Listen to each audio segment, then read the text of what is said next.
راستہ بند ہے۔ قسط نمبر 3۔ مغربی افق کے قریب سورج پہنچ چکا تھا۔ ادھر جو شیشم کے درخت اور زرد مٹی کے مکانات تھے وہ اب بھی بے جان نظر آئے۔ لوگ گرمی کی شدت سے اب بھی اپنے گھروں میں دبکے تھے۔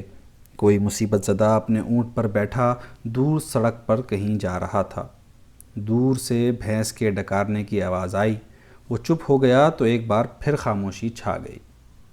نوراں کو نہ آسمان نے نگلا اور نہ ہی ماں کی قبر شک ہوئی اور ماں کی آغوش نے اسے کھینچ لیا۔ لگاتار رونے کی وجہ سے اس کی آنکھیں جل رہی تھیں اور کولے پر اس جگہ ٹیس اٹھ رہی تھی جہاں مجید کی لاٹھی پڑی تھی۔ اس ظالم کے لیے اس کے منہ سے گالیاں نکل گئیں۔ نوراں کرراہتی ہوئی قبرستان سے باہر نکل آئی اور اس پگڈنڈی پر آ گئی جو گنے کے کھیتوں کے درمیان گاؤں کی جانب جاتی تھی۔ کچھ دور جا کر وہ رک گئی۔ سامنے اسے اپنا گاؤں نظر آیا اور وہ جوہڑ جس پر بوہڑ کا درخت جھکا تھا۔ اسے اپنی کوٹھری نظر آئی جس کی چھت پر کھیرے کی سبز لت چڑھی تھی۔ ملک ظہیر کی حویلی کا بڑا چوبی دروازہ بند تھا۔ نورا جانتی تھی کہ وہ دروازہ اس پر ہمیشہ کے لیے بند ہو چکا ہے۔ پیاس سے نوراں کے ہونٹ اور منہ خشک تھے۔ شاداں بھی جاگ گئی تھی اور بھوک سے کوں کاں کر رہی تھی۔ نوراں اپنی کوٹھری میں جانے کے لیے تڑپ رہی تھی، لیکن آج اور اس وقت اجالے میں وہ گاؤں والوں کا سامنا کس طرح کرتی؟ بد چلن، کنجری اور نہ جانے کن کن برے لفظوں سے لوگ اسے پکارتے۔ اس کا بھی کبھی امکان تھا کہ ملک ظہیر اسے کڑی سزا دلواتا۔ نوراں کے قدم سست پڑ گئے۔ بیٹی کی بھوک مٹانے کے لیے اس نے اپنا پستان اس کے منہ سے لگا دیا۔ خشک پستان کو شاداں زور زور سے چوسنے لگی۔ نوراں کو اپنے سینے میں ٹیس اٹھتی محسوس ہوئی۔ وہ بیٹی سے دودھ چھڑا رہی تھی۔ نوراں رک کر سوچنے لگی وہ کیوں نہ ملک کے باغ سے ہو کر خشک نالے میں اتر جائے۔ وہاں سے اس کے گھر تک کا فاصلہ ضرور زیادہ تھا، لیکن ادھر لوگ نہیں ہوتے تھے۔ عین ممکن تھا کہ کسی کی نگاہ اس پر نہیں پڑتی۔ یہ سوچ کر وہ پگڈنڈی پر مڑی۔ کچھ فاصلے پر اس نے ایک شخص کو دیکھا جو اپنے بندروں کے ساتھ شیشم کے درخت سے ٹیک لگائے گنا چوس رہا تھا۔ چندلا سر جس پر سیاہ اور سفید بال کی جھالر تھی، چہرے پر بے ترتیب بڑھی ہوئی داڑھی، اسے پہچاننے میں نوراں کو دشواری نہیں ہوئی۔ وہ رینو تھا جو اپنے بندروں کے ساتھ ڈگڈگی بجاتا ہوا اکثر گاؤں کا چکر لگاتا تھا۔ 2 میل کے فاصلے پر مشرق میں جو چند جھونپڑیاں تھیں اسی میں اس کی رہائش تھی۔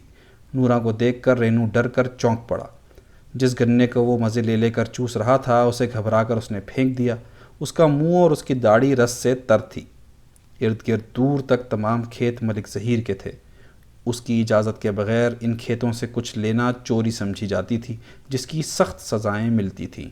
گاؤں گاؤں خالی پیٹ پھرنے سے مارے بھوک اور پیاس کے برا حال تھا۔ اس نرک کی آگ کو بجھانے بنا کیسے زندہ رہوں؟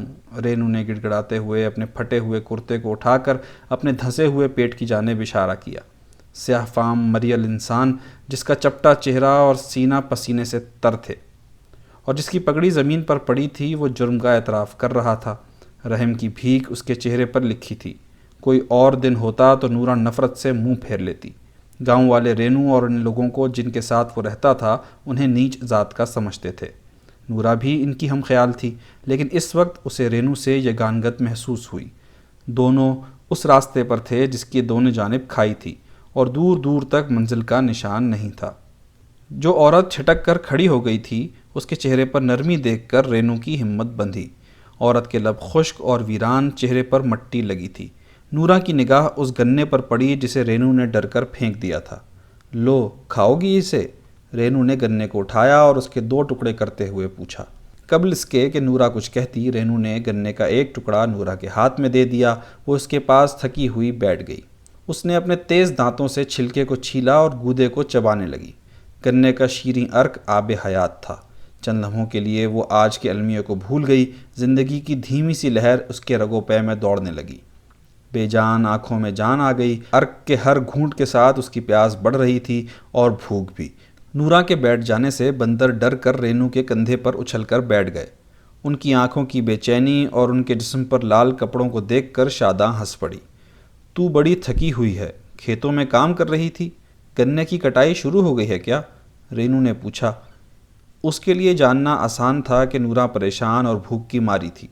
نوراں نے اس بات میں سر ہلایا اور گنے کے ایک ٹکڑے کو جسے اس نے اچھی طرح چبایا نہیں تھا اسے شاداں کے منہ میں ڈال دیا۔ ننھی سی جان جس کے مشکل سے 2-3 دانت بھی اچھی طرح نہیں نکلے تھے، اس نے گودے کو نگلنے کی کوشش کی اور وہ اس کے حلق میں اٹک گیا۔ شادہ کے منہ سے بھیانک خوں خوں نکلی۔ قبل اس کے کہ اس کا دم گھٹتا، رینو نے شادہ کے منہ میں انگلی ڈال کر گودے کو نکال دیا۔ شادہ تکلیف سے رو پڑی۔ بے وقوف عورت، تو اپنی بیٹی کی جان لے لیتی، رینو نے نورا کو ڈانٹا۔ نہ نہ نہ نہ رو بیٹا، دیکھ بندروں کا ناچ دیکھ۔ شادہ کو رینو نے چمکارا اور پاس پڑے ننھے تھیلے سے ڈگڈگی نکال کر بچانے لگا۔ نہ نہ نہ رو بیٹا، دیکھ بندروں کا ناچ دیکھ۔ شادہ کو رینو نے چمکارا اور پاس پڑے ننھے تھیلے سے ڈگڈگی نکال کر بجانے لگا۔ ڈھلتے دن کی خاموشی میں ڈگڈگی کی ڈگ ڈگ نغمہ بن کر رول گئی۔ رینو کے دونوں بندر اس کے کندھے سے اتر کر اور اپنے سروں پر ہاتھ رکھ کر ناچنے لگے۔ شادہ نے رونا بند کر دیا اور بندروں کی ناچ اور اچھل کود سے خوش ہو کر ہنس پڑی۔ بادشاہو، مہارانی، اب رک جاؤ۔ سارا دن تم ناچ ناچ کر لوگوں کا دل خوش کرتے رہے ہو، اب آرام کرو، رینو نے پیار سے بندروں کو کہا اور باری باری ان کا سر سہلایا۔ اس نے شادہ کو خوش کر دیا تھا، بس یہی اس کی خواہش تھی۔ رینو کی بیوی مر چکی تھی اور اس کی کوئی اولاد نہیں تھی۔ بچے بچیاں، ان کے کھیل کود، ان کی خوشی اور ان کی معصومیت اسے ہمیشہ بھلی لگتی تھی۔ لے میری گڑیا، کھا اسے، رینو نے اپنی گٹھری سے ایک بتاشا نکال کر شادہ کی جانب بڑھایا۔ بندر بتاشے کی جانب لپکے، لیکن رینو نے انہیں ڈانٹ دیا۔ سہم کر دونوں بندر دبک گئے۔ شادہ کبھی بتاشے کو چوستی اور کبھی کترتی۔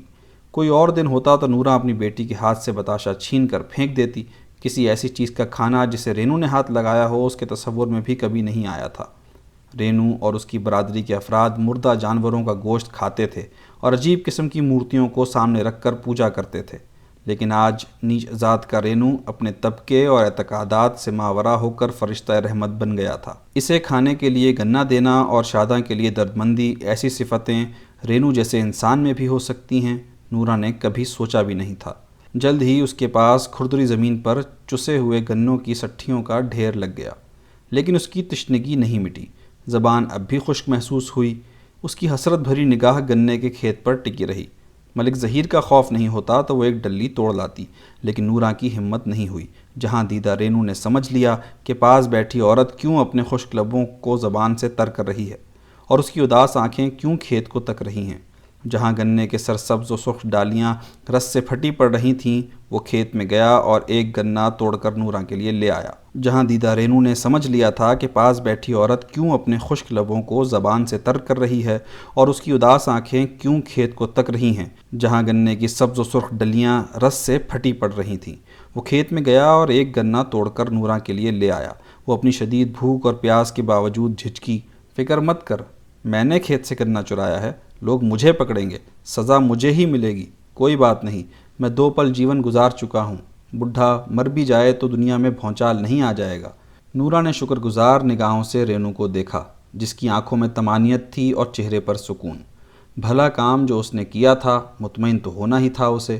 نورا نے پھر گنا چوسنا شروع کر دیا۔ جب جان میں جان آئی تو آنکھوں کے سامنے واجد بھی آ گیا۔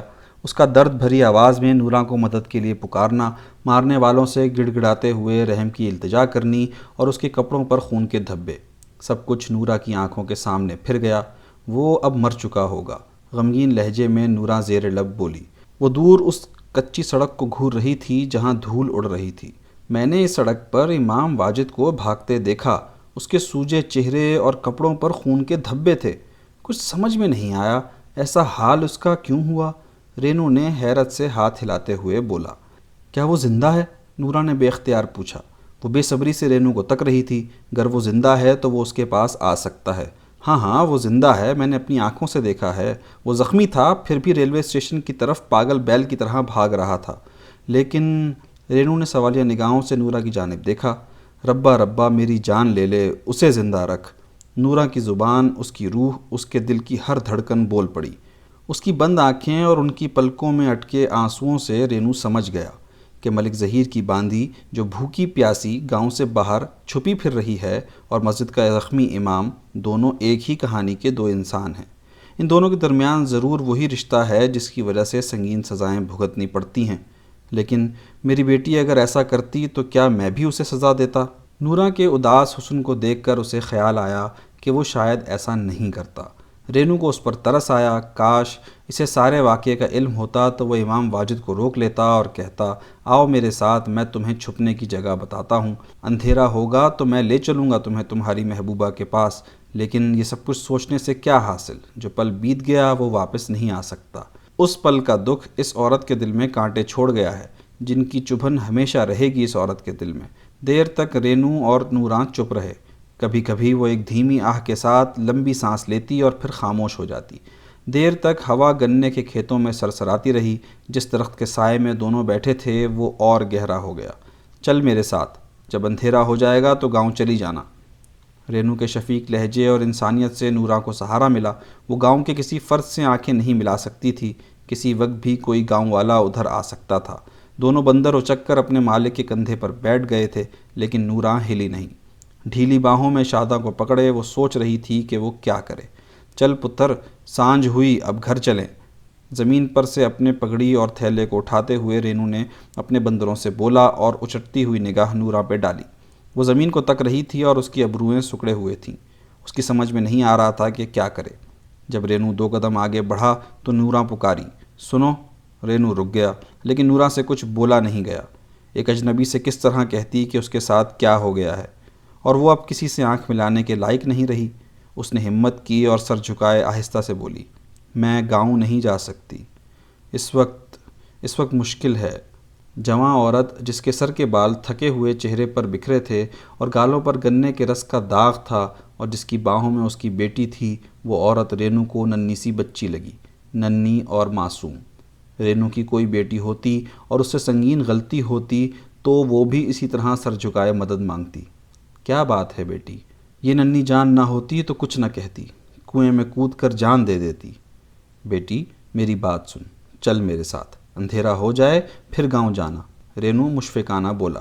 اڈھیر عمر مرد کے لہجے کی نرمی اور جس خیر خواہی کا اظہار کچھ دیر پہلے اس نے اس کے اوپر اور شاداں کے لیے کیا تھا، ان کی وجہ سے نوراں کو احساس ہوا کہ وہ اس شخص پر بھروسہ کر سکتی ہے۔ اب اور کیا ہو سکتا ہے میرے ساتھ؟ گاؤں میں سبھی اس پر تھو تھو کریں گے۔ ملک اور اس کی بیوی کا غصہ نہ جانے مجھ پر کون سے آتاب توڑے۔ رات کسی طرح گزر جائے تو شاید نجات کا راستہ نکل آئے۔ نوراں اٹھ کھڑی ہوئی اور رینو کے پیچھے پیچھے چل دی۔ دونوں اس راستے پر ہو لیے جو گاؤں سے دور جاتا تھا۔ دونوں دیر تک ایک خشک نالے میں چلتے رہے۔ راستہ ٹیڑھا میڑھا تھا۔ رینو اس راستے سے اچھی طرح واقف تھا۔ وہ بے خوف و خطر چل رہا تھا۔ اسے پتہ تھا کہ انہیں کوئی دیکھنے والا نہیں ہے۔ کبھی کبھی وہ مڑ کر نوراں کو دیکھ لیتا، جیسے یقین کرنا چاہتا ہو کہ وہ اس کے پیچھے آ رہی ہے۔ شام کا اندھیرا چھا چکا تھا جب دونوں اس بنجر زمین پر پہنچے جہاں چند مٹی کے گھر تھے، جن کے سامنے تلسی کے پودے کے گرد مٹی کا چبوترا بنا تھا۔ پاس ہی بوہڑ کے درخت کے تنے پر کچھ عجیب سے سفید نشان تھے، جن کے قریب ہی لکڑی کی مورتیاں تھیں۔ چبوترے پر ہی جھکی کمر والا ایک ضعیف مرد 2 بوڑھی عورتوں کے ساتھ بیٹھا تھا۔ نوراں کو دیکھ کر وہ لوگ چونکے نہیں، بس نگاہ بھر کر اسے دیکھا اور پھر آپس میں سرگوشیاں کرنے لگے۔ اجنبی جوان عورتوں کو کبھی کبھی یہاں پناہ ملتی تھی۔ بعد میں ان کے ساتھ کیا ہوتا تھا اس پر یہ لوگ نہیں سوچتے تھے۔ پاس ہی ننھے ننھے بچے اور بچیاں کھیل رہی تھیں اور ڈربے میں مرغیاں اپنے چوزوں کے ساتھ چک چک کر رہی تھیں۔ یہاں تیرا بال بھی بیکا نہیں ہوگا گمنیاں، جا اس بچی واسطے دودھ لے آ۔ رینو نے نوراں کو یقین دلایا اور ساتھ ہی چبوترے پر بیٹھی ایک عورت کو حکم دیا۔ نوراں تھکان کی ماری اور بے جان سی سبھوں سے الگ سکڑ کر بیٹھ گئی۔ میری ذلت ابھی ختم نہیں ہوئی، مجھے ان کے ساتھ بیٹھنا پڑے گا اور ان کے ہاتھ کا دیا دودھ میری بیٹی پیے گی۔ میری قسمت ہی بری ہے جبھی میں اور نیچ ہو گئی ہوں، لیکن زندہ تو مجھے رہنا ہے۔ سارے خیالات اس کے تھکے ہوئے ذہن میں گردش کر گئے۔ جب عورت مٹی کے پیالے میں دودھ لے کر آئی تو وہ اس کے ہاتھ سے پیالہ لے کر شاداں کو دودھ پلانے لگی۔ کچھ دیر بعد چند جوان مرد اور عورت آ گئے جن کے پھٹے کپڑوں اور جسم پر سرخ گرد تھی۔ وہ اسی گاؤں کے رہنے والے تھے اور دور کوئی مکان کہیں بن رہا تھا، وہاں وہ اینٹیں توڑنے اور انہیں ڈھونے کا کام انجام دے رہے تھے۔ شام کی تاریکی میں ان کی مشکوک نگاہیں نوراں کو نظر نہیں آئیں۔ رینو اس کے پاس ہی بیٹھا تھا۔ وہ اس خشک روٹی کو دہی میں ڈبو کر کھا رہا تھا جسے ایک عورت نے اس کے سامنے لا کر رکھ دیا تھا۔ نوراں کے لیے بھی یہی کچھ وہ عورت لانا چاہتی تھی، لیکن اس نے نفی میں سر ہلا کر انکار کر دیا۔ اب نہ بھوک تھی اور نہ پیاس۔ ایک خوفناک اندھیرا اس کے گرد دور دور تک پھیلا تھا، جس میں کبھی کبھی امید کی کرن چمک جاتی۔ اگر رینو کا مشفقانہ رویہ نہ ہوتا تو وہ کرن بھی نہیں ہوتی۔ گرمی کی طویل شام گزر گئی، اندھیرا آیا اور ساتھ ہی اس ننھے گاؤں کے گھروں کی اندھی آنکھیں چولہوں کی روشنی سے روشن ہو گئیں۔ بچوں کے رونے کی آوازیں بلند ہوئیں اور گاؤں کے کتے بھی بھونکنے لگے۔ نورا کسی سے کچھ نہیں بولی۔ وہ اپنے گاؤں کوٹ فتح خان جانے کے لیے اٹھ کھڑی ہوئی۔ رینو کا دل چاہا کہ اس کے ساتھ جائے، لیکن اسے ہمت نہ ہوئی۔ رات کے وقت نہ صرف ملک ظہیر کے گاؤں بلکہ اطراف کے دیگر گاؤں بھی وہ ممنوعہ علاقہ تھے جہاں وہ بھٹک بھی نہیں سکتا تھا۔ نیچ ذات کے لوگ رات میں خوفناک جرائم کرتے تھے۔ صدیوں سے انہیں مجرم ہی سمجھا گیا تھا۔ مسلمانوں نے فساد میں ان پر رحم کھایا تھا، کیونکہ وہ جانتے تھے کہ اگر انہیں مار بھگایا تو مردہ جانوروں کو اٹھا کر لے جانے والا کوئی نہیں ہوگا۔ بیٹی، مدد کی ضرورت ہو تو بتانا، اللہ مہربان ہو تم پر، نورا بس اتنا کہہ سکی۔ اس کا دل تو چاہا کہ اسے ساتھ آنے کے لیے کہے، لیکن صدیوں سے کھڑی بیگانگی اور حقارت کی دیوار اتنی آسانی سے نہیں گر سکتی تھی۔ اس سے بھی نیچ لوگ اس دنیا میں بستے ہیں، یہ سبق نسل در نسل اس تک بھی پہنچا تھا۔ کوئی اور دن ہوتا تو برے لفظوں سے رینو کو وہ مخاطب کرتی، جو ذلتیں نورا نے سہی تھیں انہیں کسی اور پر نکالنے سے اس کا دل خوش ہو جاتا، لیکن آج نہیں۔ رینو کی انسانیت سے بہت سی گرہیں نورا کے دل میں کھل گئی تھیں۔ خاموش نفرت کی دیوار میں دراڑیں پڑ گئی تھیں۔ گرمی کی جھلستی شام میں رینو کی ہمدردیاں خنک بارش کی چھینٹیں تھیں اور ابر رحمت کا سایہ، پھر بھی اس کی جھجک نہیں مٹ سکی تھی۔ نورا گاؤں والوں کی نگاہوں سے خود کو بچاتی آم کے باغ میں پہنچی۔